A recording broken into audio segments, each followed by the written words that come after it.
It's 6:30 p.m., and I'm late getting into the police station. Well, frankly, no one will believe me, but I got stuck behind a freight train. Hi, Don. Hi, Al. Is Sergeant Bergen's in the office? Yeah, he's in there, and that woman's back again. You mean that same one that... Third time this week. She's in the office with him there now. Oh, okay. Well, by the way, my name's Donn Reed, a police recorder. You're going to join the detective unit tonight and follow them on their investigations. And while you listen, remember, the people you hear are not actors. This is it. This is real. This is what happens on the Nightwatch.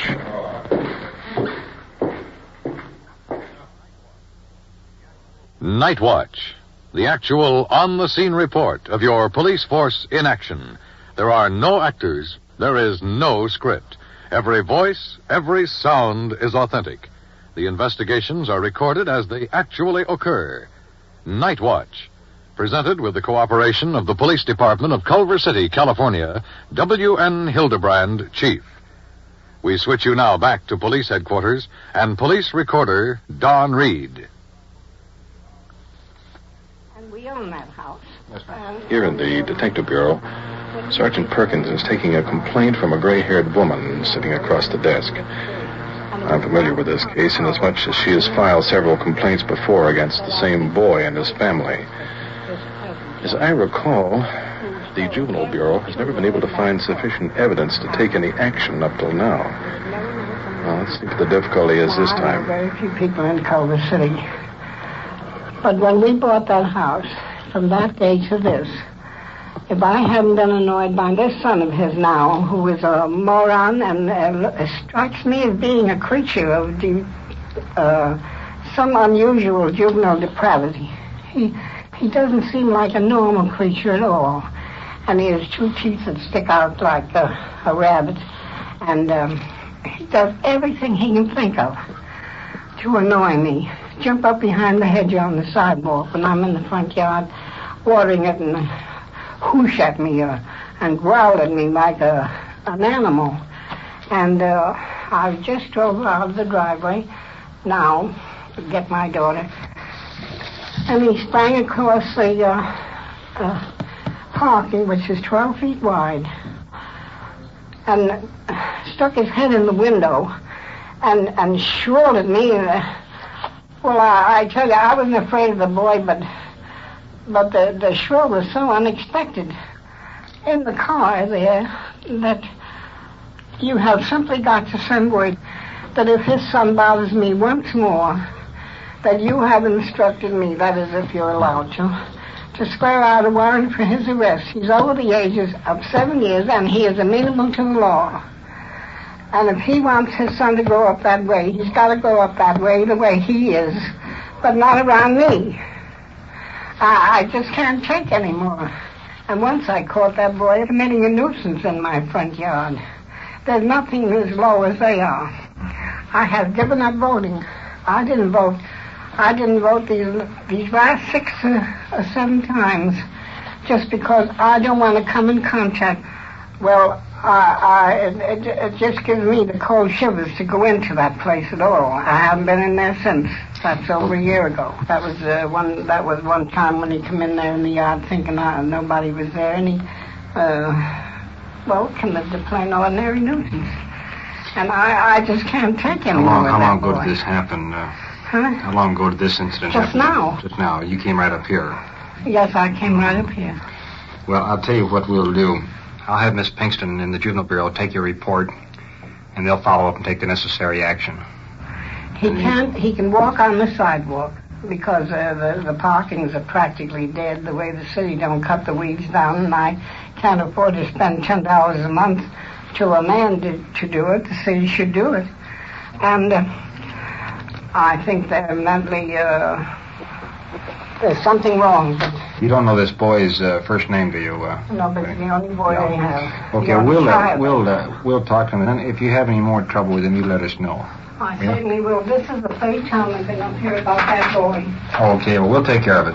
Thank you for coming in. Well, thanks for trying to help me. I know how hard it is. Well, we'll do everything we can for you. We have the best police department in Culver City or anywhere around here. Thank you very much, ma'am. And I ought to know my husband's a retired police lieutenant from New York City. Well, fine. Thank you very much. Goodbye. Well, two sides to every story. Let's go. We should have been in the field an hour ago. How come you were late? Would you believe me if I told you I got stuck behind a freight train? No. That's what I figured.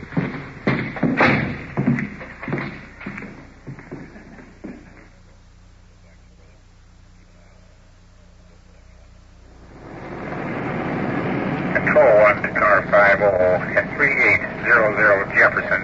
3800 Jefferson. Northwest corner. Meet the man. Take your 484 report. KMA 394. Control 1 to 56, come in. 56, go ahead. Control 1 to 56. Unit 52 requesting you meet their unit at Overhill and Denton. Overhill and Denton. They are holding 2459 suspects. 56 to 1, Roger. We heard their call. We're on our way there now. Be there in a minute. Control 1 to 56, 10-4. As you heard, we were en route to this location when we got the call. Actually, we were just cruising when we heard 5-2 reporting to Control 1 that they were holding two 459 suspects, and we decided to roll over there. Incidentally, 459 suspects means burglars. Through the next signal, and we'll be there. Up ahead, a police unit has a car jammed into the curb. Red lights flashing. We're sliding in behind.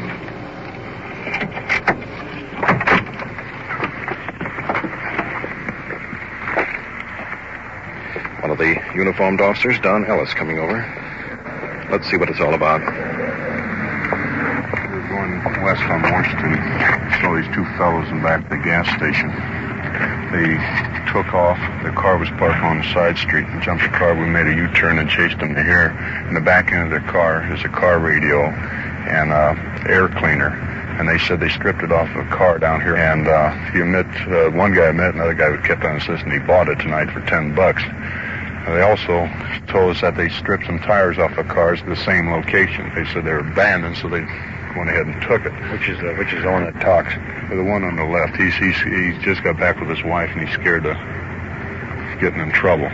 We don't know how much trouble he's in, but he's got enough burglary tools and that there thing. And I don't know what they've done to the gas station. We haven't had time to check the gas station again. But as soon as they saw us, they hit this car. They said they were in there getting water for the car, but yet the car sitting out in the street. Let's talk to this one fellow. Over to the patrol car.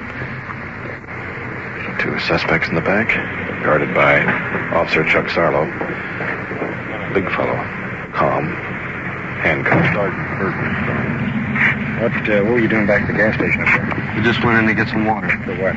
That's all for his car. In the back of the gas station? Well, we just came around the back and we were coming out. In the car? Huh? Where was the car? The car was parked right alongside the street. We went to see if the hoses were in. Both of you went in? Why didn't you drive then? We just parked the car on the outside, that's all. Who's the car belong to? His. It's his? Yeah. Okay. Get back in the car.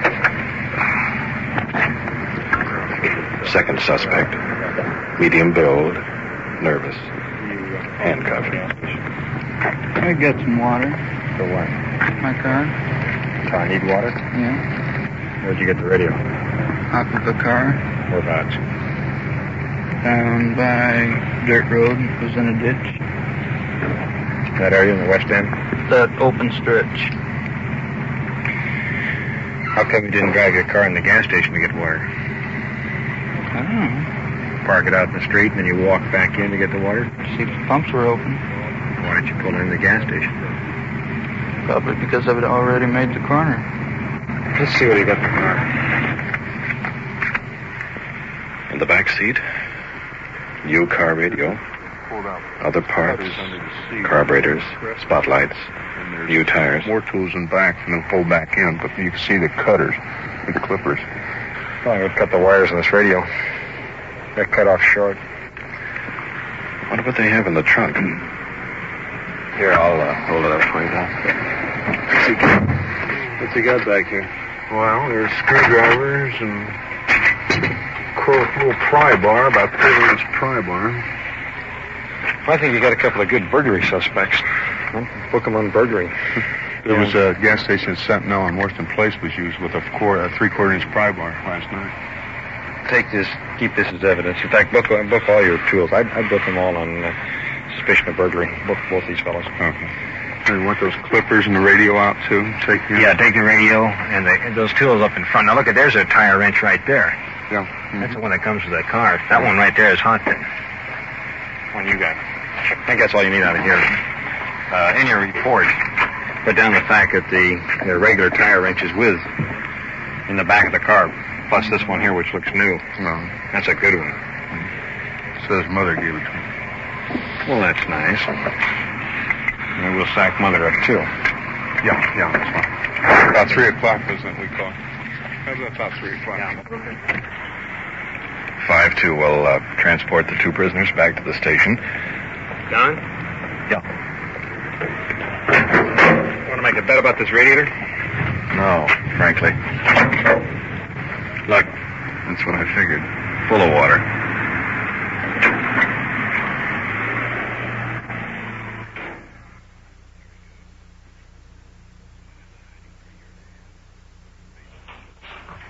Another chair over here. This is the interrogation room. Detective Bureau. Ellis and Sergeant Perkins are going to question suspect number 1. Officer Chuck Sarlo bringing him in. Still calm. Unconcerned. Sit down, fella. Where did you get the car radio? Out of it was either a 50 or 51 Ford. It was on a side street, dirt road, in a ditch. Toward the Redondo Beach area? Yeah, it was in the bean fields, more or less. It looked like the car was parked there or just ran there. Abandoned. It was abandoned. 51 Ford? Mm-hmm. It was nosed and decked. Or if that car would be hot. I don't know. Better go down and check it. Make sure that car's there, because if I go down and find it, that car's not there, it's there. It's white. Did you take anything else out of that car? No. Where'd you get the air filter? Oh, that was off this car. Same car? I forgot about that. How about the tires? No. Now, what about this crowbar you carry? That I carry in my toolbox. Why? Well, if there's a rusted nut on something, I can pry it off. Or to take away grease off of some fitting or something like that. That crowbar fits some of our burglaries, you're in trouble. You've got no business being in a gas station that's closed 3 o'clock in the morning. And that line about wanting water in your car, you'd driven the car in the gas station. You wouldn't have parked it down on the side street. You can cooperate or you don't have to cooperate. It doesn't make any difference to us. Oh, well. The deal is, start from the beginning. He wanted a Ford generator. This generator just went on in his car. And so we went out looking for a generator. We saw this Ford parked down there. And we needed a radio too, so we stopped and got the radio. And we were looking for a generator. And went by the gas station, stopped, and took off again. You guys caught us. What were you doing at the gas station?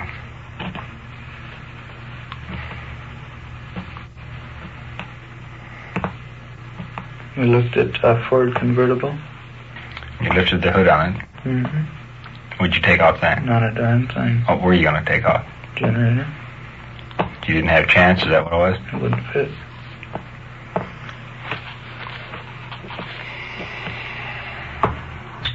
Okay, take him on back. Bring the other fellow and move down. Go on, Hunter.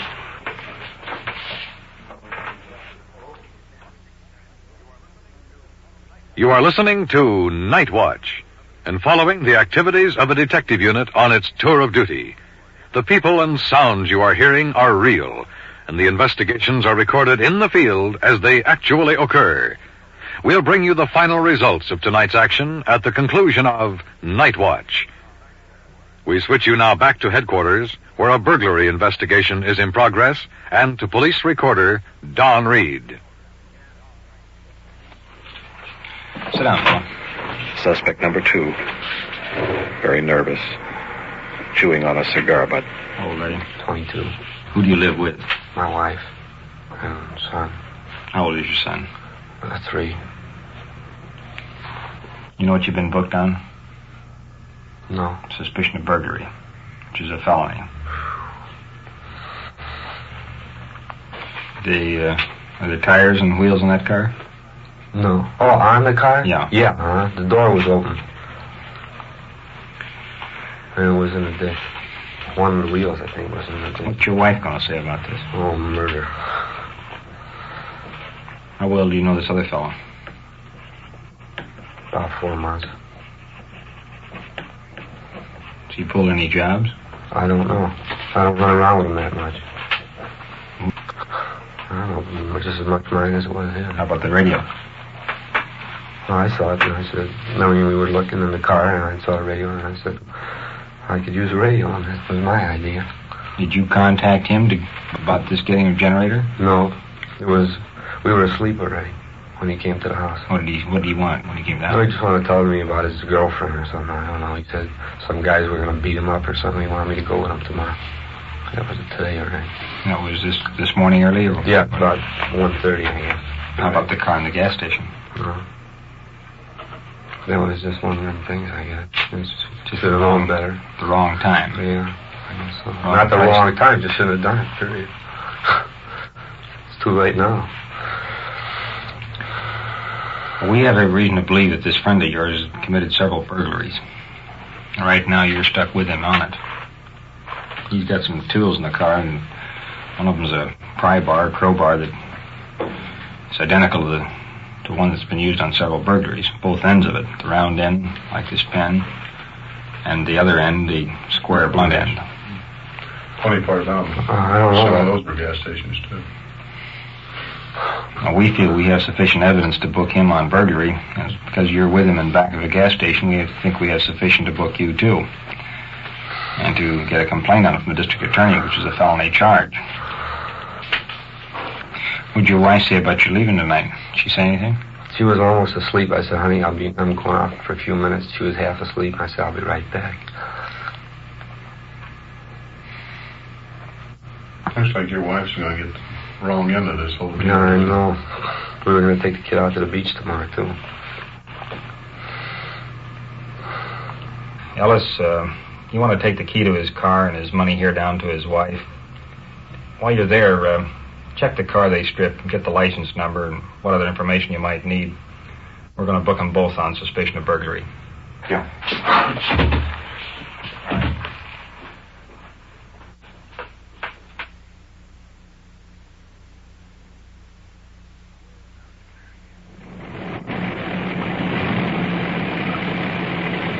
We're working in a uniform car now with Officer Don Ellis. It took us about 20 minutes to locate the car stripped by the 2 suspects. We're coming up beside it now. It's on a dirt road just off the highway. Convertible. Front wheel stuck in the ditch.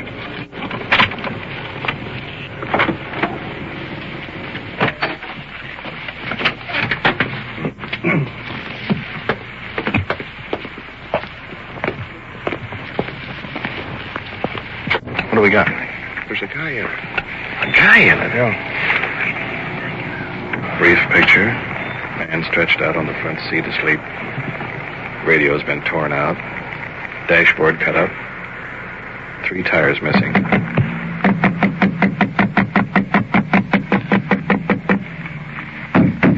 Boy, this guy's really asleep in there.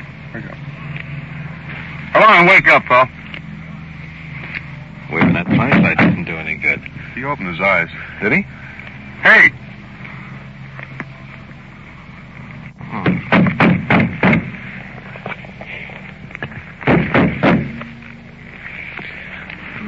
Let's go. Let's wake it up now.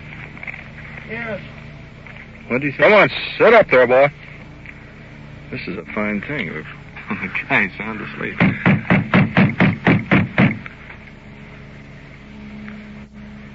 He's got the car door locked on both Let's open the door. Now he's stirring around. No, he isn't. He's turning over and going back to sleep. Now we're going somewhere. Yeah. Now we'll move around the other side of the car. He's opened the latch on this side. Let's open the door on the other side. This one's all jammed in here. Now we'll get around to this side of the car now. Playing games here. Is this your car, Phil? Right. Huh? That's right. Your car. You there all night? Yeah. I drove off last night, so I parked it in stuff tonight. You got your driver's license registration with you? Right. Had it went through last night. And somebody held back out that side. You got your registration for the car? Yeah. My girl. Your girl. I took a taxi and she called Cat. She went home. Mm-hmm. So I just came back here and sacked into. Oh, you want to take a look at your car and see if there's anything missing? Well, the radio's gone. Mm-hmm. We got the fellows that stole it. Oh, good for you. No kidding. No, would you, make a report on it? Yeah. All right. Let's see. Other things, I don't know. How about your air cleaner? Well, I doubt if there's anything in there.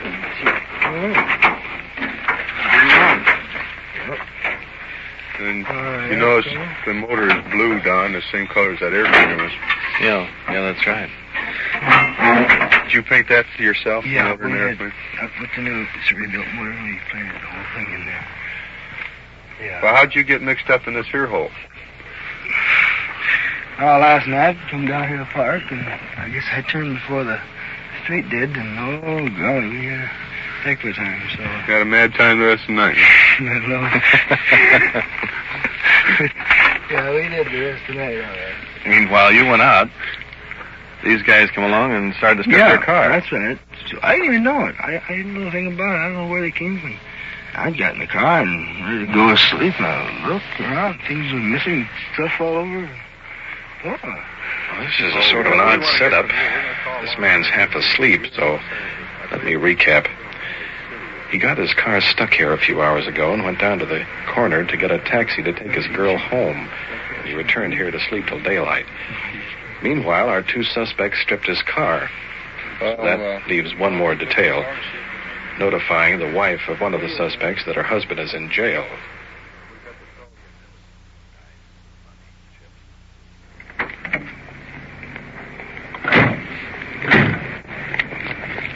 It's getting very late now. Over in the east, the first light of dawn.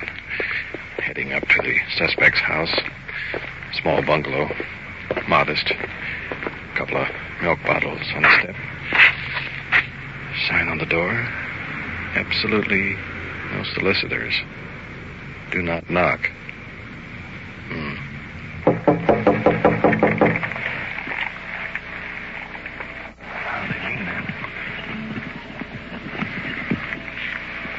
Police department.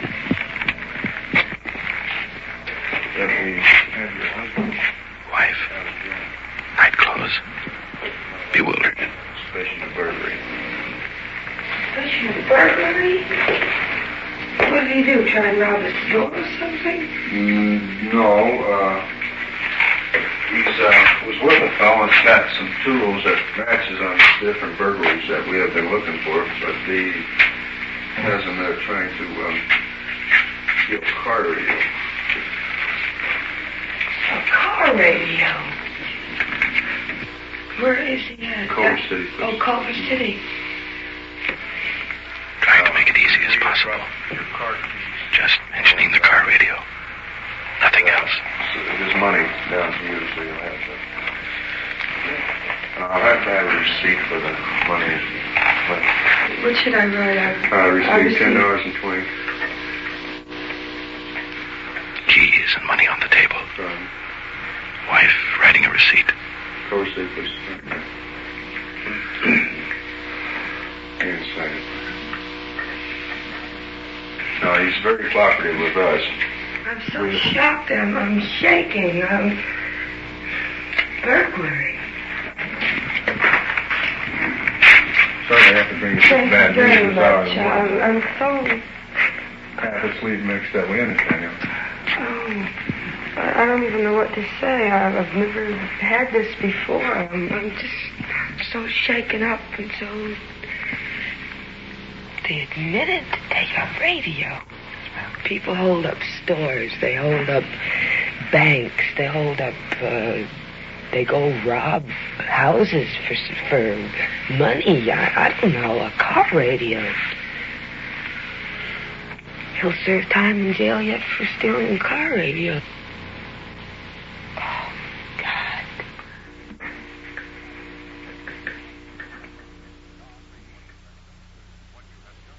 What you have just heard is real. Every voice, every sound, recorded just as it occurred on the Nightwatch. And now we return you to police headquarters and Chief W.N. Hidebrande. Tonight we have heard another set of problems facing the police officer of today. In the first case of the woman filing a complaint may seem very unimportant to many people in the overall picture of police work. But to her personally, this represented a major problem in her life, and consequently an investigation was conducted. However, no evidence was uncovered to warrant action of our Juvenile Bureau. The final investigation involving two men booked on suspicion of car burglary. They confessed their part in tonight's case and also of participating in another similar event, of which they were found guilty, the maximum penalty being 1 to 15 years in the state prison.